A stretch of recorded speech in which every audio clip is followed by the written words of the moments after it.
আল্লাহ পাকের যত নিষেধ আছে এই নিষেধগুলো ছেড়ে দেওয়ার নাম হলো আল্লাহকে ভয় করা। যদি আমি নামাজ পড়ি, প্রমাণিত হবে না যে আমি আল্লাহকে ভয় করি। আর হারাম ছেড়ে নামাজ পড়েন, হালাল খেয়ে নামাজ পড়েন, প্রমাণ হবে আপনি আল্লাহকে ভয় করেন।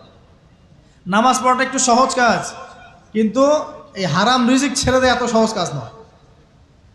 রোজা রাখা সহজ কাজ তুলনামূলক, কিন্তু সুদ ঘুষ ছেড়ে দেওয়া এত সহজ কাজ নয়।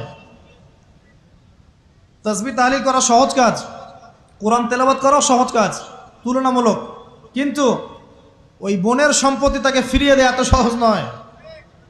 অন্য মুসলিম ভাইয়ের মান সম্মান রক্ষা করা তো সহজ নয়। পরিবারে পর্দা এবং নামাজ কায়েম করা তো সহজ নয়। এবং এই সুদ ঘুষ দুর্নীতি অন্যের সম্পদ আত্মসাৎ থেকে বের হয়ে আসা এত সহজ নয়। তাকওয়া মানে কি? পরিপূর্ণরূপে ইসলামে প্রবেশ করা, আল্লাহ পাকের যাবতীয় হুকুম আহকাম মেনে চলা।